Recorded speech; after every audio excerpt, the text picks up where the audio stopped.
अस्सलाम वालेकुम स्टूडेंट्स, मैं हूं मुस्तजाब हैदर, आपका फ़िज़िक्स टीचर। हम लोग पढ़ रहे हैं चैप्टर नंबर 10 और आज चैप्टर नंबर 10 की एक्सरसाइज के पहले 6 शॉर्ट क्वेश्चंस को हम लोग डिस्कस करेंगे।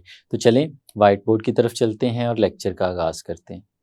स्टूडेंट्स, चैप्टर नंबर 10 की एक्सरसाइज की तरफ चलते हैं। पहला शॉर्ट क्वेश्चन हमारे सामने लिखा हुआ है, what do you understand by linear magnification and angular magnification and also explain how a convex lens is used as a magnifier। तो स्टूडेंट्स, अगर हम इसे देखें तो ये बेसिकली एक क्वेश्चन नहीं है, ये 3 डिफरेंट क्वेश्चंस हैं, जिसमें सबसे पहले हमसे पूछा गया है कि लीनियर मैग्निफिकेशन क्या है वो बताएं, एंगुलर मैग्निफिकेशन क्या है वो बताएं, और फिर ये भी बताएं कि किस तरह से एक कन्वेक्स लेंस को हम लोग इस्तेमाल कर सकते हैं एज ए मैग्नीफायर। तो स्टूडेंट्स, एक एक करके हम इसे देखते हैं। ये क्वेश्चन अलग अलग से भी शॉर्ट क्वेश्चन की फॉर्म में पूछे जा सकते हैं, तीनों क्वेश्चंस, और इकट्ठे भी पूछे जा सकते हैं। हमें देखना है कि हम इसके आंसर को किस तरह से हर एक फॉर्म में लिख सकते हैं। तो सबसे पहले देखते हैं कि लीनियर मैग्निफिकेशन क्या होती है। तो स्टूडेंट्स, लीनियर मैग्निफिकेशन हमें इसे एक्सप्लेन करना है, जैसे कि हम लोगों ने इस चैप्टर में भी पढ़ा था, चैप्टर के लेक्चर्स के दौरान, उसी तरह से हम इसे एक्सप्लेन करते हैं।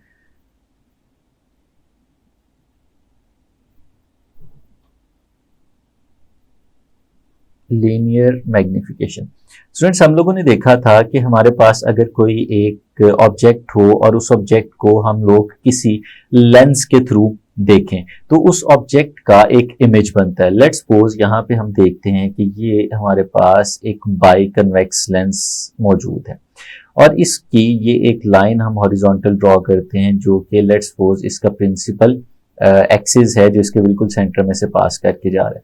अब स्टूडेंट्स, लेट्स सपोज हमारे पास यहाँ पे ये इस लेंस के सेंटर में हमने एक लाइन ड्रॉ कर ली और ये एक ऐसा पॉइंट है जिसे हम, क्योंकि ये कन्वेक्स लेंस है तो ये इसका प्रिंसिपल फोकस है।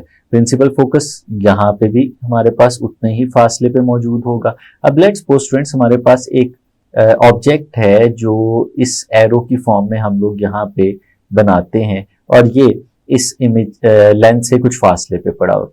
अब अगर हम इसका इमेज बनाना चाहें तो हम लोग सीख चुके हैं कि इमेज किस तरह से बनता है, कि हम रेज ऑफ लाइट लेते हैं, जैसे कि ये एक रे ऑफ लाइट है जो parallel to principal axis pass करती है और लेंस के सेंटर में से गुजरने के बाद इसके प्रिंसिपल फोकस में से गुजर जाती है, और फिर हम एक और रे लेते हैं जो बिल्कुल इसके ऑप्टिकल सेंटर में से पास करते हुए आगे की तरफ जाती है, और जिस जगह पे ये दोनों रेज मिलती हैं उस जगह पे हमारे पास इमेज बन जाता है। लेट्स सपोज यहाँ पे अगर ये दोनों मिल रही हैं तो ये स्टूडेंट्स हमारे पास इन दोनों का एक इमेज बन जाएगा। अब अगर हम बात करें तो अगर ये हमारे पास ऑब्जेक्ट है तो ऑब्जेक्ट का जो साइज है इसे हम लोग रिप्रेजेंट करते हैं O के साथ, और जो इसका इमेज बनता है उस इमेज के साइज को हम लोग रिप्रेजेंट करते हैं I के साथ। और दूसरी चीज, जो हमारे पास ऑब्जेक्ट का डिस्टेंस होता है हमारे लेंस से, हम इसे रिप्रेजेंट करते हैं P के साथ, और जो हमारे इमेज का डिस्टेंस होता है हमारे लेंस के साथ, हम इसे रिप्रेजेंट करते हैं Q के साथ। तो स्टूडेंट्स, लीनियर मैग्निफिकेशन क्या है? हम लोगों ने सीखा था कि लीनियर मैग्निफिकेशन जो है ये रेशियो होती है।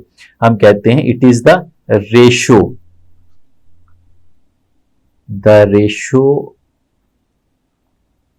ऑफ साइज ऑफ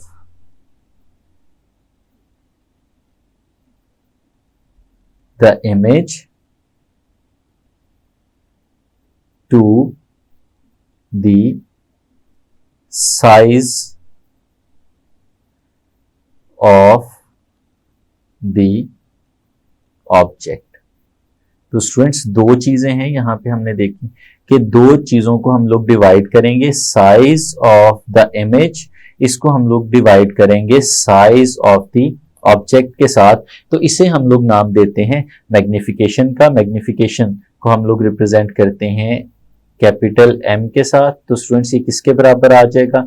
ये आ जाएगा फिर हमारे पास I डिवाइडेड बाय O, क्योंकि हमारे पास जो इमेज का साइज है उसे हमने I के साथ रिप्रेजेंट किया और जो हमारे पास ऑब्जेक्ट का साइज है उसे हमने O के साथ रिप्रेजेंट किया। स्टूडेंट्स, इसके अलावा एक और डेफिनेशन भी होती है और वो क्या है? वो ये है इन टर्म्स ऑफ डिस्टेंस। तो जिस तरह से ratio of image to the size of the object थी, इमेज को ऊपर रखा और ऑब्जेक्ट को नीचे रख के उसके साथ डिवाइड कर दिया, इसी तरह से इसकी एक और डेफिनेशन भी हमारे पास यहाँ पे बनती है और वो कुछ इस तरह से होती है, the ratio of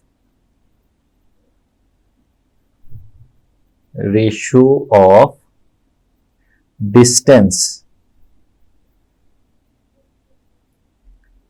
of image to the distance of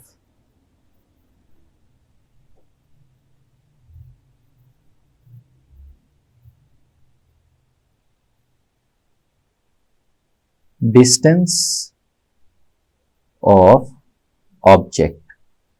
तो स्टूडेंट्स फिर इसका फॉर्मूला, इसको भी फॉर्मूले की फॉर्म में हम लोग लिख सकते हैं। ये कुछ इस तरह से बनेगा हमारे पास, m is equal to q divided by p। यहाँ पे जो q है स्टूडेंट्स ये हमारा इमेज का डिस्टेंस है और p जो है ये हमारे ऑब्जेक्ट का डिस्टेंस है। तो ये दो डेफिनेशंस हैं जो हमें पता होनी चाहिए जब हम इस क्वेश्चन को अटेम्प्ट करेंगे कि लीनियर मैग्निफिकेशन क्या होती है। तो दो डेफिनेशंस और उसके साथ ये दो फॉर्मूले हमें ये लिखने हैं। अब स्टूडेंट्स आगे चलते हैं और जो नेक्स्ट चीज हमसे पूछी जा रही है वो है एंगुलर मैग्निफिकेशन। तो एंगुलर मैग्निफिकेशन को भी देखते हैं। स्टूडेंट्स एंगुलर मैग्निफिकेशन कुछ इस तरह से थी, अगर हम देखें कि लेट्स सपोज हमारे पास एक ऑब्जेक्ट है और वो ऑब्जेक्ट ये इस एरो की फॉर्म में हम लोग देख रहे हैं और इस ऑब्जेक्ट को हम लोग कुछ फासले पे रख के अपनी आंख से इस ऑब्जेक्ट को हम लोग देख रहे हैं। ये स्टूडेंट्स हमारी आई है। अब जब हम इसको आंख से देखेंगे, अनएडेड आई से देखेंगे, आंख के आगे कुछ भी नहीं रखा हुआ, तो स्टूडेंट्स ये एक एंगल हमारी आंख के साथ बना रहा होगा। हम इस एंगल को नाम देते होते हैं अल्फा का। ये एक ऑब्जेक्ट का वो वाला एंगल है जब उस ऑब्जेक्ट को अनएडेड आई में से देखा जा रहा है। अब इसी तरह से अगर इसी ऑब्जेक्ट को हम लोग किसी ऑप्टिकल डिवाइस के थ्रू देखें, फॉर एग्जांपल यही हमारे पास एक ऑब्जेक्ट था यहाँ पे और इस ऑब्जेक्ट को हम लोग देखते हैं एक लेंस के थ्रू, और वो लेंस मैं यहाँ पे आपके सामने बना देता हूँ। लेट्स सपोज वो इस तरह से एक डबल कन्वेक्स लेंस है, बाई कन्वेक्स लेंस है और इस ऑब्जेक्ट को हमने इस लेंस की फोकल लेंथ के अंदर प्लेस किया हुआ है। तो स्टूडेंट्स हम लोग जानते हैं कि जो इसका इमेज बनता है वो इमेज यहाँ पे बनेगा, रियल वर्चुअल बनेगा और इरेक्ट बनेगा, और अगर हम इसको देखेंगे तो ये हमारे डिवाइस पे कुछ ना कुछ एंगल बना रहा होगा। ये जो एंगल हमारे पास यहाँ पे बन रहा है, इस एंगल को स्टूडेंट्स हम लोग नाम देते हैं बीटा का। तो अब हमारे पास दो एंगल हो गए, एक वो वाला एंगल है कि जब हमने अपने ऑब्जेक्ट को अनएडेड आई से देखा है, और एक वो एंगल हो गया कि जब हमने उसको एक ऑप्टिकल डिवाइस के थ्रू देखा। तो हमारे पास फिर एंगुलर मैग्निफिकेशन क्या है? एंगुलर मैग्निफिकेशन इन्हीं दोनों एंगल्स की रेशियो को कहते हैं। तो हम लोग इसको इस तरह से डिफाइन करते हैं, the ratio of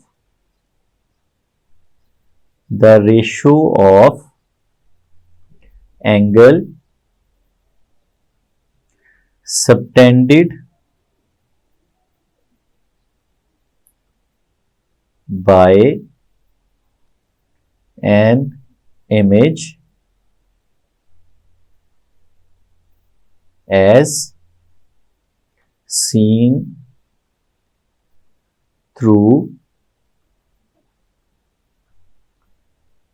an optical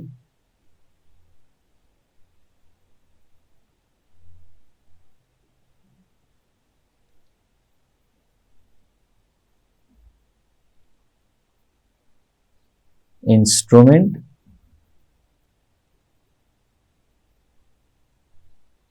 to the angle subtended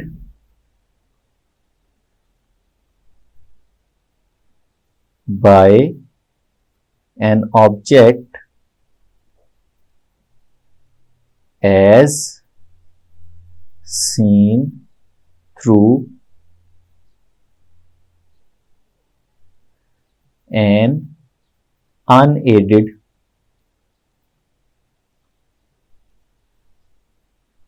या हम इसे कह सकते हैं नेकेड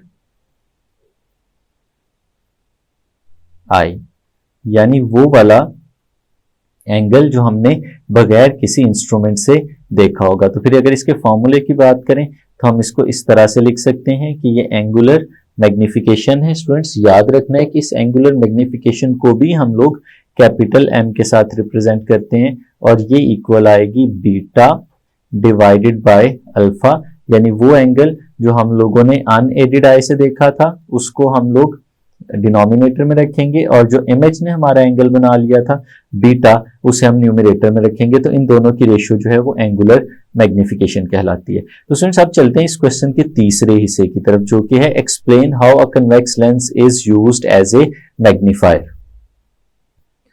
स्टूडेंट्स इमेजिन करें हमारे पास यहाँ पे एक कन्वेक्स लेंस मौजूद है, बाय कन्वेक्स लेंस मौजूद है, डबल कन्वेक्स लेंस मौजूद है, जैसे यहाँ पे मैं आपके सामने ड्रॉ करके दिखा रहा हूँ। और ये जो बाय कन्वेक्स लेंस है जो जिसकी दोनों साइड्स जो हैं वो कर्व्ड होती हैं, ये उस लेंस का यहाँ पे हमारे पास प्रिंसिपल एक्सिस नजर आ रहा है। और फिर यहाँ पे हम देखते हैं कि ये हमारे लेंस का प्रिंसिपल फोकस है दोनों एंड्स के ऊपर। अब स्टूडेंट्स हम लोगों ने सीखा था कि अगर हमारे पास कोई एक ऑब्जेक्ट हो और उस ऑब्जेक्ट को हम लोग प्रिंसिपल फोकस के अंदर प्लेस करते हैं, लेट्स सपोज हम अपने ऑब्जेक्ट को यहाँ पे कुछ इस तरह से प्लेस कर देते हैं। तो स्टूडेंट्स इसका अगर हम इमेज बनाने की कोशिश करें तो इमेज बनाने का मैकेनिज्म वही है जो हम सीखते आए हैं कि एक रे लेते हैं जो पैरेलल टू प्रिंसिपल एक्सिस होती है, उसको लेके चलते हैं लेंस के सेंटर में से और उसके बाद वो पास करती है हमारे प्रिंसिपल फोकस में से और आगे चली जाती है। और फिर एक और लेंस रे लेते हैं जो कि हमारे ऑप्टिकल सेंटर में से पास करके आगे की तरफ चली जाती है। अब स्टूडेंट्स अगर इन दोनों रेस को देखें तो ये दोनों एक दूसरे से दूर जा रही हैं, ये किसी भी जगह पे इंटरसेक्ट नहीं करेंगी। तो हमारा इमेज तो उस जगह पे बनता है जहां पे दोनों रेस इंटरसेक्ट करें। तो फिर उसके लिए हम इन्हें प्रोट्रूड करते हैं और पीछे की तरफ लेके जाते हैं और उस डायरेक्शन में जहां पे ये दोनों एक दूसरे को मिल सकती हैं। तो स्टूडेंट्स हम लोग देखते हैं कि कुछ फासले पे जाके ये दोनों रेस मिल जाएंगी। जिस जगह पे ये दोनों रेस मिलती हैं वहां पे हमारे पास इमेज बन जाता है। अब स्टूडेंट्स आप देख सकते हैं कि इस इमेज का जो साइज है वो हमारे ऑब्जेक्ट के साइज से काफी बड़ा है। I is greater than O, size of image is greater than size of object. तो हम लोगों ने एक सिंपल बाय कन्वेक्स लेंस को एज ए मैग्नीफायर यूज कर दिया। तो फिर स्टूडेंट्स इसको किस तरह से हम लोग लिख सकते हैं, ये है बेसिकली हमारे पास एक simple microscope.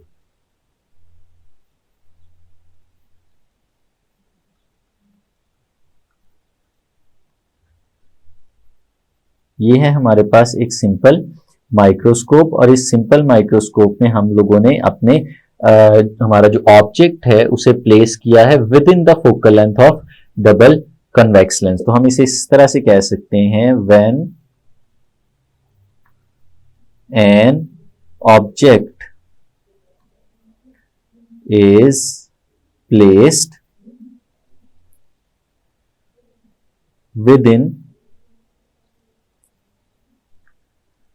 within the focal length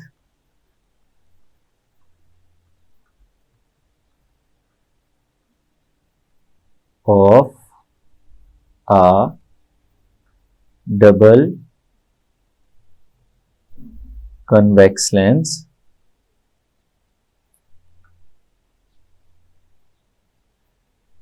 then a magnified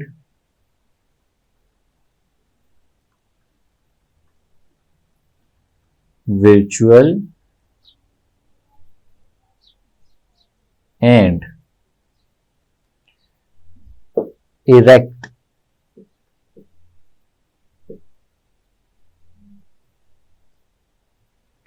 image is formed। तो स्टूडेंट्स हमारे पास एक वर्चुअल इमेज बनता है वर्चुअल हमें पता है कि जिस साइड पे लेंस के अगर ऑब्जेक्ट पड़ा हुआ हो और उसी साइड पे इमेज बन जाए तो वर्चुअल होता है। और मैग्नीफाइड हम लोग देख रहे हैं कि बड़ा हो के हमें नजर आ रहा है, और इरेक्ट यानी बिल्कुल सीधा है, इन्वर्टेड नहीं है, उल्टा नहीं है, तो इस तरह का एक इमेज बनता है। यानी ये हमारे पास एक सिंपल माइक्रोस्कोप जो है उसे एक्सप्लेन करवाया गया है। नेक्स्ट क्वेश्चन स्टूडेंट्स हमारे पास है, explain the difference between angular magnification and resolving power of an optical instrument. पहला हिस्सा हमारे पास ये है स्टूडेंट्स, हमने एंगुलर मैग्निफिकेशन और रिजॉल्विंग पावर में फर्क बताना। अब स्टूडेंट्स अगर बेसिक डिफरेंस की बात करें तो angular magnification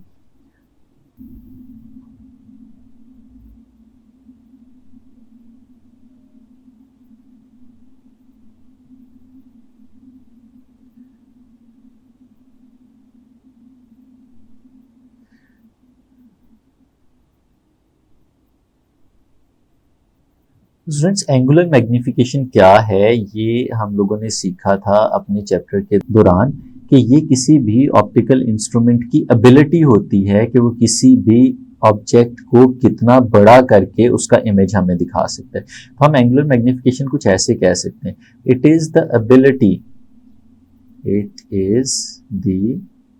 ability of an optical instrument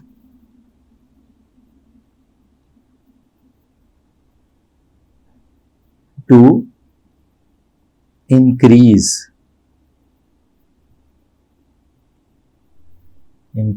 the size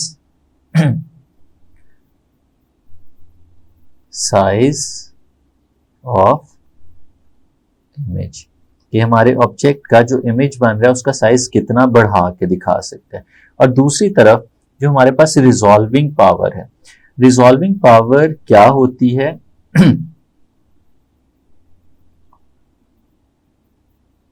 resolving power, तो स्टूडेंट्स हम लोगों ने देखा था कि मैग्निफिकेशन का मतलब है बड़ा करके दिखाना, और रिजॉल्व करने का मतलब ये होता है उसे वाज़े करके दिखाना, उसकी फाइन डिटेल्स के बारे में बताना। बाज़ औक़ात हम अपने इमेज को बहुत बड़ा तो कर लेते हैं, अपने ऑब्जेक्ट को बहुत बड़ा करके देख लेते हैं, लेकिन जो उसकी फाइन डिटेल्स हैं वो हम रिवील नहीं कर पाते। तो एक ऐसा इंस्ट्रूमेंट होता है जिसकी एंगुलर मैग्निफिकेशन तो अच्छी होती है लेकिन उसकी रिजॉल्विंग पावर अच्छी नहीं होती। तो फिर हम रिजॉल्विंग पावर क्या कह सकते हैं, it is the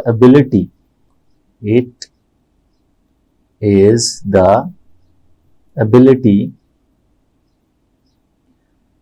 of an optical instrument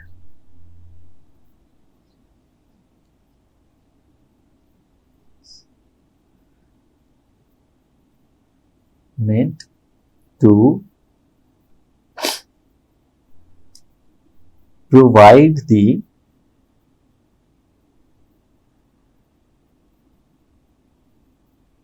details of an object।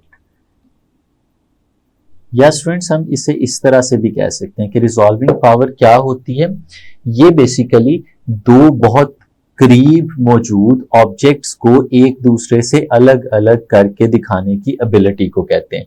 तो फिर हम इसे इस तरह से भी इसे नरेट कर सकते हैं कि resolving power of an instrument is its ability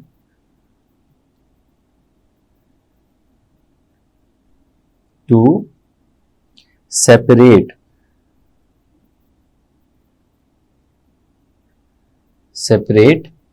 the images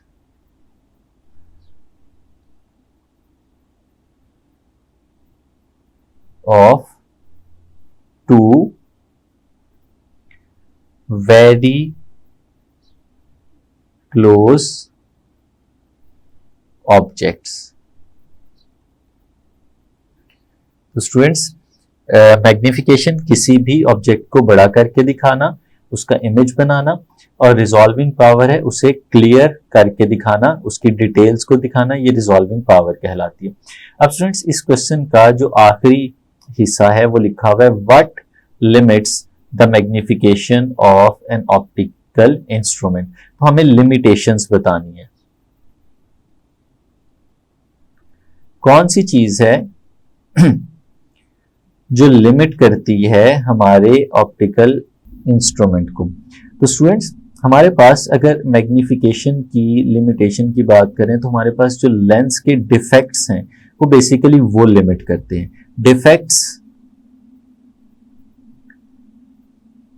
in lens, या कोई भी जो हमारे पास ऑप्टिकल इंस्ट्रूमेंट है उसके अंदर जो डिफेक्ट्स होते हैं वो लिमिट करते हैं। अब कौन कौन से डिफेक्ट होते हैं, इनके हमें नाम याद होने चाहिए। पहला जो डिफेक्ट है स्टूडेंट जिसका हमें पता होना चाहिए वो हमारे पास कहलाता है क्रोमैटिक एब्रेजन।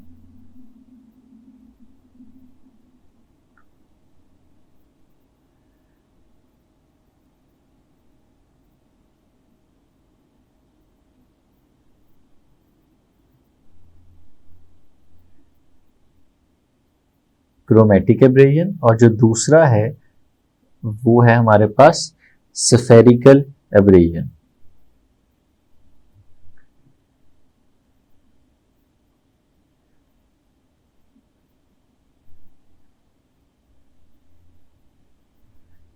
स्टूडेंट्स इन दोनों के बारे में बहुत डिटेल तो हमारे सिलेबस में मौजूद नहीं है, लेकिन हमें थोड़ा सा इन दोनों के बारे में पता होना चाहिए।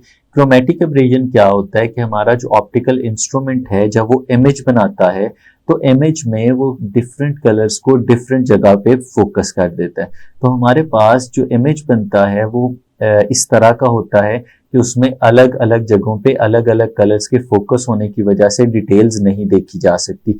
ये आप नाम से भी इसको समझ सकते हैं कि क्रोमैटिक एब्रेजन लिखा हुआ है, क्रोम कलर के लिए यूज किया जाता है। तो ये कलर्स को एक सही जगह पे फोकस ना करने की वजह से जो डिफेक्ट होता है उसे क्रोमैटिक एब्रेजन कहते हैं। और जो स्फेरिकल एब्रेजन है ये स्टूडेंट्स इस वजह से होती है कि हमारा जो लेंस है या कोई भी ऑप्टिकल इंस्ट्रूमेंट है उसके कर्व्ड एरिया से जब लाइट पास करके गुजरती है तो डिफरेंट जगह से वो डिफरेंट पॉइंट्स पे फोकस होती है, किसी एक पॉइंट पे फोकस नहीं हो पाती। इस तरह का जो डिफेक्ट है वो स्फेरिकल एब्रेजन कहलाता है। हमें इन्हें बहुत ज्यादा डिटेल्स में समझने की जरूरत नहीं है, हमें पता होना चाहिए क्योंकि शॉर्ट क्वेश्चन है और शॉर्ट क्वेश्चन में सिर्फ इनको लिख देना काफी है कि दो डिफेक्ट्स हैं जो लिमिट करते हैं, क्रोमैटिक एब्रेजन और स्फेरिकल एब्रेजन। ये दोनों इफेक्ट्स हैं जिसकी वजह से हमारी ऑप्टिकल इंस्ट्रूमेंट की मैग्निफिकेशन जो है वो लिमिट करती है। स्टूडेंट्स नेक्स्ट क्वेश्चन है हमारे पास यहाँ पे, why would it be advantageous to use blue light with a compound microscope. एक कंपाउंड माइक्रोस्कोप में ब्लू लाइट को यूज करते हुए इमेज बनाना हमारे लिए कैसे फायदेमंद हो सकता है, क्यों फायदेमंद हो सकता है। तो स्टूडेंट्स इसको हम बड़ी आसानी से एक्सप्लेन कर सकते हैं by using the formula for resolving power.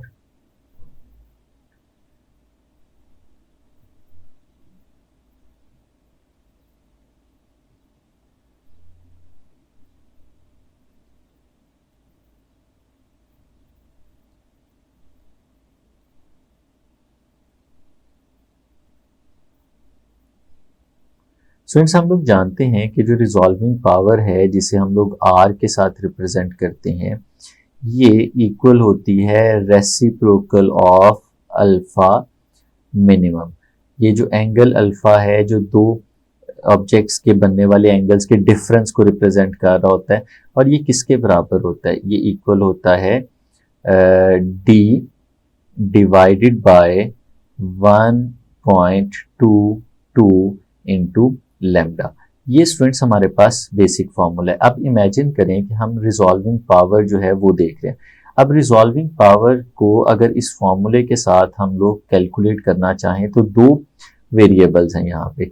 एक तो हमारे पास d है जो कि डायमीटर ऑफ लेंस होता है, और एक है लैम्डा जो कि वेवलेंथ होती है लाइट की। लेट्स सपोज इस केस में अगर हम लोग अपने लेंस को कांस्टेंट रखते हैं, लेंस के डायमीटर को चेंज नहीं होने देते, लेंस नहीं बदलते, तो रिजॉल्विंग पावर जो है वो डिपेंड कर रही है सिर्फ wavelength of light that is used.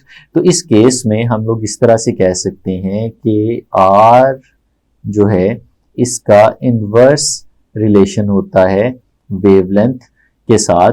यानी हम लोग अगर चाहते हैं कि हमारी रिजॉल्विंग पावर ज्यादा हो जाए, रिजॉल्विंग पावर बढ़ जाए, रिजॉल्विंग पावर को हम लोग इंक्रीज कर दें, तो हमें इस वेवलेंथ को डिक्रीज करना पड़ेगा, क्योंकि इनका इन्वर्स रिलेशन है। जितनी वेवलेंथ डिक्रीज होती जाएगी उतनी ही हमारी रिजॉल्विंग पावर इंक्रीज होती जाएगी। और स्टूडेंट्स हम लोग जानते हैं कि विजिबल रेंज के अंदर ब्लू लाइट की वेवलेंथ बहुत छोटी होती है। अगर हम लोग ब्लू लाइट को यूज करेंगे तो उसकी वेवलेंथ के छोटे होने की वजह से रिजॉल्विंग पावर बहुत अच्छी हो जाएगी, इसलिए ब्लू लाइट जो है उसका फायदा ज्यादा है। अब ऐसा होता क्यों है? क्योंकि हमें पता है कि जितनी वेवलेंथ छोटी होती चली जाती है उतनी ही डायफ्रैक्शन कम हो जाती है।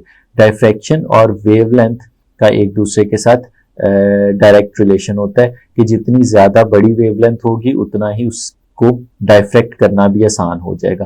तो डायफ्रैक्शन कम होगी और रिजॉल्विंग पावर ज्यादा हो जाएगी, इसलिए ब्लू लाइट जो है वो एडवांटेजियस होती है over ordinary light. So blue light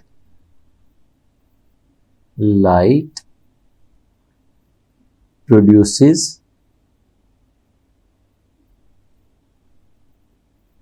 less diffraction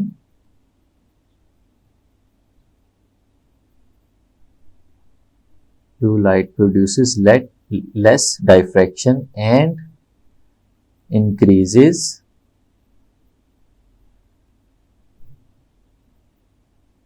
the resolving power.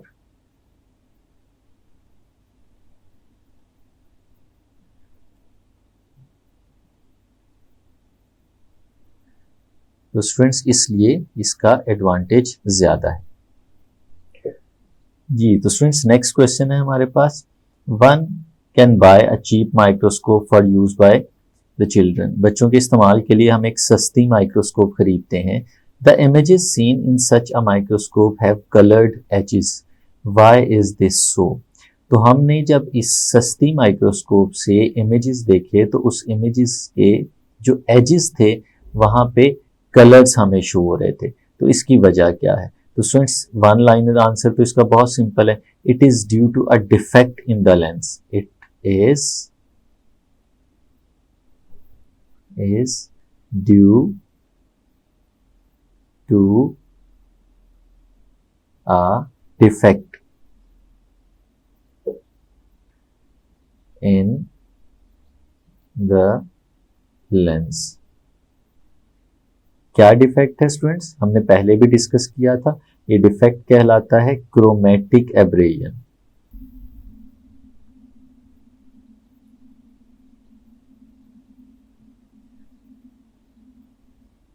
Chromatic abrasion. अब इस क्रोमेटिक एब्रेजन में ऐसा क्या होता है जिसकी वजह से कलर्ड एजेस बन जाते हैं? तो स्टूडेंट्स होता ये है कि हमारा जो लेंस है वो सारी लाइट को किसी एक पॉइंट पे फोकस नहीं कर पाता। लेट्स सपोज यहाँ पे ये स्टूडेंट्स हमारे पास एक कन्वेक्स लेंस है और इसमें से जो लाइट गुजर रही है वो इस तरह पैरेलल रेज की फॉर्म में आती है और ये वाइट लाइट है जो यहाँ पे गुजर रही है। अब जब ये वाइट लाइट इसमें से पास करती है तो पास करने के बाद होना तो ये चाहिए कि ये किसी एक पॉइंट के ऊपर सारी की सारी वाइट लाइट फोकस हो जाए और वहां पे इमेज बन जाए, लेकिन ऐसा होता नहीं है। होता यह है कि वाइट लाइट डिस्पर्स हो जाती है और डिस्पर्स होने की वजह से कुछ रेज तो एक पॉइंट पे मिल जाती हैं, लेकिन कुछ रेज जो हैं वो डिस्पर्स होने के बाद, क्योंकि वाइट लाइट बहुत सारी वेवलेंथ से मिलके बनी है, तो कुछ कलर्स जो हैं वो आगे जाके एक और पॉइंट के ऊपर फोकस हो जाते हैं। तो हमारे पास ब्लरी इमेज बनना शुरू हो जाएगा जो इतना क्लियर भी नहीं होगा और उसमें कलर्स भी एक दूसरे से अलग हो चुके होंगे। तो फिर स्टूडेंट्स हम इसे कह सकते हैं कि वाइट लाइट क्या करती है, बेसिकली इस लेंस के डिफेक्ट की वजह से डिस्पर्स हो जाती है। द वाइट लाइट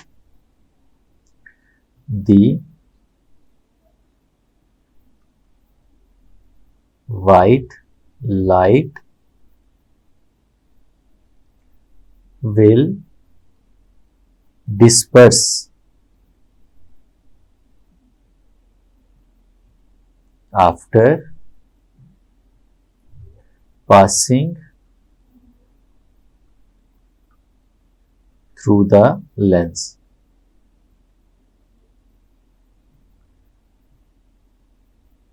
लेंस में से पास करने के बाद डिस्पर्स हो जाती है और सारी रेज किसी एक पॉइंट पे फोकस नहीं हो पाती.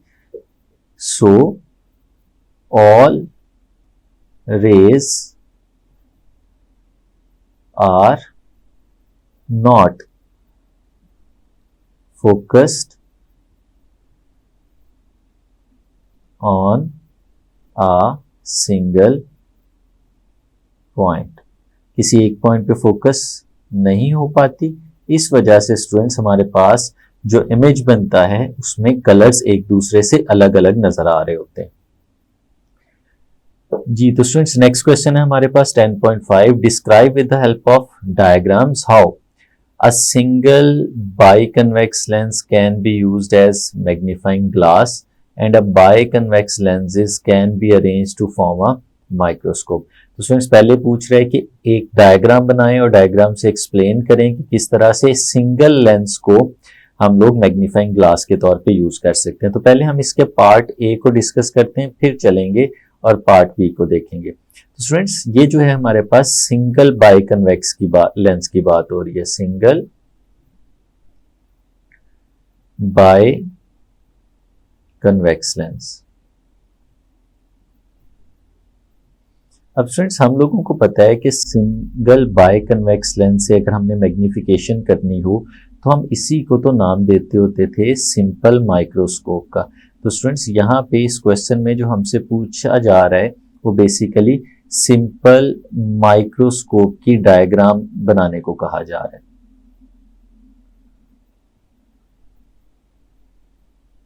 Simple microscope. तो स्टूडेंट्स हम लोगों ने देखा था कि सिंपल माइक्रोस्कोप के केस में क्या होता है कि हम एक सिंपल बाइकन्वेक्स लेंस लेते हैं, जैसे कि मैं यहाँ पे बना रहा हूँ. ये स्टूडेंट्स बहुत ज़्यादा इंपॉर्टेंट है कि डायग्राम बार बार बननी है, हमें बहुत अच्छे से आनी चाहिए. और फिर हम इस तरह से एक लाइन ड्रॉ करते हैं जो प्रिंसिपल फोकस कहलाती है. ये स्टूडेंट्स हमारे पास इस बाइकन्वेक्स लेंस का सेंटर हमने ड्रॉ कर लिया. अब लेट्स सपोज यहाँ पे ये जो हमें जगह नजर आ रही है इसको हम इसके प्रिंसिपल फोकस का नाम दे देते हैं. इसी तरह से दूसरे एंड पे भी इसका प्रिंसिपल फोकस होगा, उसे भी हम लोग इसका नाम दे देते हैं. अब स्टूडेंट्स अगर इससे हम लोगों ने एक मैग्नीफाइड इमेज बनाना है तो हम लोगों ने सीखा था कि हम लोग एक ऑब्जेक्ट लेते हैं और उसे फोकल लेंथ के अंदर प्लेस करते हैं. लेट्स सपोज जैसे मैं यहाँ पे एक ऑब्जेक्ट ये प्लेस कर रहा हूँ. अब इससे इमेज किस तरह से बनेगा वो हम लोगों ने सीखा था कि हम लोग दो रेज लेते हैं. एक रे इस ऑब्जेक्ट के टॉप से लेंगे जो पैरेलल चलेगी हमारे प्रिंसिपल एक्सिस के, और उसके बाद वो पास करते हुए स्टूडेंट्स गुजरेगी हमारे प्रिंसिपल फोकस में से. और फिर एक और रे लेंगे जो कि यहाँ से चलेगी और हमारे ऑप्टिकल सेंटर में से पास होकर आगे की तरफ जाएगी. अब स्टूडेंट्स इस केस में हम देखते हैं कि जो दोनों रेज हैं ये पैरेलल नहीं है, ये एक दूसरे से अवे जा रही हैं. और ये अवे जाने का मतलब ये कि ये इस साइड पे आगे जाते हुए कहीं पे भी एक दूसरे के साथ इंटरसेक्ट नहीं कर सकती. तो फिर हम इन रेज को प्रोट्रूड कराते हैं, वापस पीछे की तरफ लेके जाते हैं इस तरह से, और दोनों रेज को उस वक्त तक प्रोट्रूड कराते जाते हैं जब तक वो दोनों एक दूसरे से मिल नहीं जाती. जिस जगह पे ये दोनों रेज आपस में मिलती हैं स्टूडेंट्स वहां पे हमारे पास इमेज बन जाता है. ये स्टूडेंट्स कुछ इस तरह से, और हम लोग देख रहे हैं कि ये हमारा ऑब्जेक्ट जिसे हम O के साथ रिप्रेजेंट करते हैं और ये हमारा इमेज जिसे हम I के साथ रिप्रेजेंट करते हैं. तो इमेज का साइज जो है हमारे ऑब्जेक्ट के साइज से काफी बड़ा है, मैग्निफिकेशन हुई, और सिर्फ एक सिंगल बाइकन्वेक्स लेंस को यूज करते हुए हम लोगों ने ये मैग्निफिकेशन किया. तो ये स्टूडेंट्स इसका पहला हिस्सा था कि अगर सिंगल बाइकन्वेक्स लेंस यूज करें तो किस तरह से हम लोग फिगर से शो कर सकते हैं मैग्निफिकेशन को. तो स्टूडेंट्स हम लोगों ने फिगर से मैग्निफिकेशन शो कर दी. अब अगर इसके दूसरे हिस्से की बात करें, सेकंड पार्ट, जिसमें क्या कहा जा रहा है कि हम लोगों ने बाइकन्वेक्स लेंसेज को अरेंज करना है और एक माइक्रोस्कोप बनानी है। और स्टूडेंट्स हमें पता है कि अगर लेंसेज हों, अगर हमारे पास एक से ज्यादा लेंसेज हों तो जो माइक्रोस्कोप हमारे पास बनती है उसे हम लोग कंपाउंड माइक्रोस्कोप कहते हैं। तो यहां पे हमसे कंपाउंड माइक्रोस्कोप की डायग्राम बनाने के लिए कह रहे हैं। तो स्टूडेंट्स वो डायग्राम भी कुछ इस तरह से बनती थी। ये इमेजिन करें कि ये हमारे पास जो हॉरिजॉन्टल लाइन नजर आ रही है ये हमारे पास प्रिंसिपल एक्सिस है और यहाँ पे इस प्रिंसिपल एक्सिस में हमारे पास एक लेंस मौजूद है जो मैं यहाँ पे ड्रॉ कर लेता हूँ कुछ इस तरह से। और ये जो लेंस हमने बनाया है इसका हम सेंटर भी यहाँ पे बना लेते हैं और लेट्स सपोज ये जो पॉइंट है ये हमारे इस लेंस का फोकस पॉइंट है। ये इस तरफ भी होगा और जितने फासले पे एक तरफ है दूसरे तरफ भी उतने ही फासले पे मौजूद होगा। और ये क्योंकि हमारे ऑब्जेक्ट के करीब होने वाला है तो इसलिए हम इसको FO का नाम दे देते हैं क्योंकि ये ऑब्जेक्टिव की फोकल लेंथ है। और फिर स्टूडेंट्स इससे कुछ फासले पे हम लोगों ने एक और लेंस रखना है। लेकिन सबसे पहले अगर हम देखें तो अगर एक ऑब्जेक्ट जिसका हम लोगों ने इमेज बनाना था मैग्नीफाई करके उसको हम इसकी प्रिंसिपल फोकस से थोड़े से फासले के ऊपर प्लेस करते हैं जैसे मैंने यहाँ पे प्लेस किया।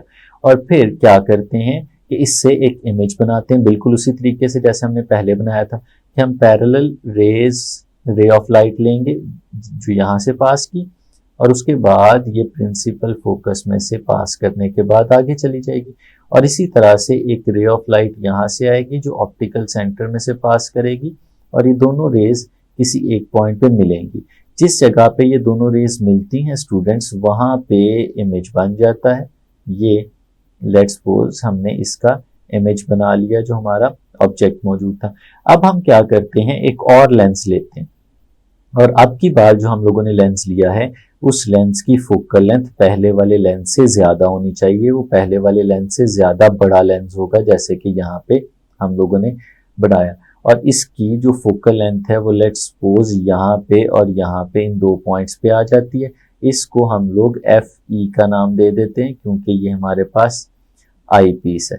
अब स्टूडेंट्स अगर इससे बनने वाले इमेज की बात करें तो उसी तरह से हम यहाँ से पैरेलल रे लेंगे जो इस लेंस में से पास करने के बाद इस इस प्रिंसिपल फोकस से गुजरेगी और फिर एक और रे लेंगे जो कि ऑप्टिकल सेंटर से पास करेगी। देखें ये दोनों एक दूसरे से दूर जा रही हैं तो हम क्या करते हैं हम इसे प्रोट्रूड करा के आगे की तरफ ले जाते हैं और देखते हैं कि दोनों रेज हमारे पास किस पॉइंट पे आके मिलती हैं। तो जिस जगह पे ये दोनों रेज आके मिलेंगी वहां पे इसका एक इमेज बन जाएगा। और ये स्टूडेंट्स आप देख सकते हैं कि यहाँ पे जो इमेज बनेगा वो हाईली मैग्नीफाइड इमेज होगा। और अगर हम अपने पहले वाले ऑब्जेक्ट से कंपेयर करें तो उसके रिस्पेक्ट से ये इन्वर्टेड है। तो ये लाइंस जब हम लोग ड्रॉ करेंगे पेपर में तो स्टूडेंट्स हमने इनको स्केल की मदद से बिल्कुल सीधा ड्रॉ करना है और खुद ब खुद हमारे पास इमेज बनता चला जाएगा। तो स्टूडेंट्स ये देखें हमारे पास ये जो डायग्राम बनी नजर आ रही है ये कंपाउंड माइक्रोस्कोप की डायग्राम है जिसके अंदर हमारे पास दो लेंसेज हैं, एक ये वाला लेंस और एक ये वाला लेंस। जो ये वाला लेंस है हम इसे नाम देते होते हैं ऑब्जेक्टिव का और ये जो लेंस है हमारे पास इसे हम लोग नाम देते हैं आई पीस का। तो ऑब्जेक्टिव और आई पीस हमें इन दोनों का पता होना चाहिए। और दूसरी चीज जो ऑब्जेक्टिव है ये हमेशा स्मॉल होगा क्योंकि हमने जो ऑब्जेक्ट है इसकी फोकल लेंथ से बाहर रखना होता है और आई पीस लार्ज होगा क्योंकि हमने जो इमेज बनाना है वो इसकी फोकल लेंथ के अंदर बनाना होता है। तो स्टूडेंट्स इस तरह का हमारे पास एक डायग्राम बन जाएगी in case of compound microscope. जो हमारा सेकंड पार्ट था कि बाइकन्वेक्स लेंसेज को अरेंज करना है एक माइक्रोस्कोप बनाने के लिए। नेक्स्ट क्वेश्चन स्टूडेंट्स हमारे सामने लिखा हुआ बड़ा इंटरेस्टिंग सा क्वेश्चन है। If a person were looking through a telescope at the full moon how would the appearance of the moon be changed by covering half of the objective lens. वो कह रहा है कि अगर हम मून को देख रहे हैं किसी टेलीस्कोप के थ्रू और फिर हम क्या करते हैं कि उस टेलीस्कोप के हाफ पार्ट को कवर कर देते हैं। अब उससे हमारा जो इमेज बनेगा उस पर क्या फर्क पड़ेगा। फ्रेंड्स लेट्स सपोज अगर हम लोग अपने लेंस की बात करें तो लेंस कुछ इस तरह का है। ये हमारे पास एक लेंस है और इस लेंस में से जब रेज ऑफ लाइट पास करेंगी तो वो किसी एक पॉइंट पे फोकस हो जाएंगी और जिस पॉइंट पे वो फोकस होती हैं उस पॉइंट पे हमारे पास इमेज बनता है। लेट्स सपोज ये सारी रेज ऑफ लाइट इस पॉइंट पे फोकस हो गई और यहाँ पे हमारे पास इमेज बन गया। और ये सिर्फ समझने के लिए हम लोग कहते हैं कि ये हमारे मून का इमेज कुछ इस जगह पे बन रहा है। लेकिन अगर हम इस तरह से करें कि हमारा यही लेंस मौजूद है तो यहाँ पे है इस तरह करके, और इस लेंस का जो आधा हिस्सा है, जैसे ये हाफ पार्ट है, इसके हाफ पार्ट को हम लोग ब्लॉक कर देते हैं, इस पे पर्दा डाल देते हैं, यहाँ से लाइट हमारी आगे नहीं जा पाएगी। अब अगर हम लोग देखें जो रेज ऑफ लाइट यहाँ से पास करेंगी, जैसे पहले हमारे लेंस में से पास कर रही थी, तो क्या होगा। अब ये रेज ऑफ लाइट पास कर रही हैं, अब इस पे जो फर्क पड़ेगा वो ये होगा कि जैसे जो अपर पार्ट वाली रेज थी वो तो बिल्कुल उसी तरह से गुजरेंगी और वहीं पे जहां पे पहले इमेज बन रहा था वहीं पे बना देंगी, लेकिन जो लोअर पार्ट वाली रेज थी वो ब्लॉक हो गई, वो वहां तक जा नहीं पाएंगी। तो अब अगर हम लोग देखें क्या इमेज पहले की तरह अभी भी वहीं पे बन रहा है, तो इसका आंसर है बिल्कुल, इमेज अभी भी उसी जगह पे बन रहा है। लेकिन जितनी रेज पहले इमेज बना रही थी क्या अब भी उतनी ही रेज इमेज बना रही हैं, तो ऐसा बिल्कुल नहीं है, अब पहले से कम रेज इमेज बना रही हैं। तो स्टूडेंट्स फिर होगा क्या, जब हम हाफ जो ऑब्जेक्टिव लेंस है उसे कवर कर देंगे तो हमारे पास मैग्निफिकेशन पे कोई फर्क नहीं पड़ेगा। The magnification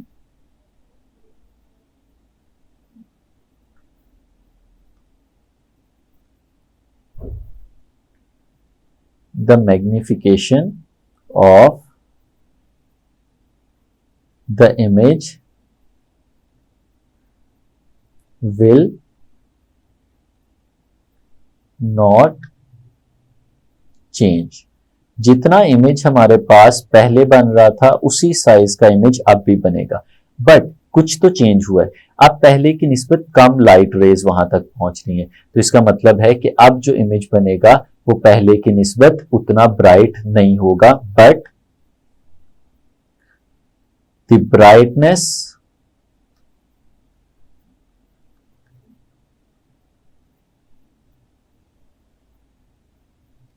of the image will reduce।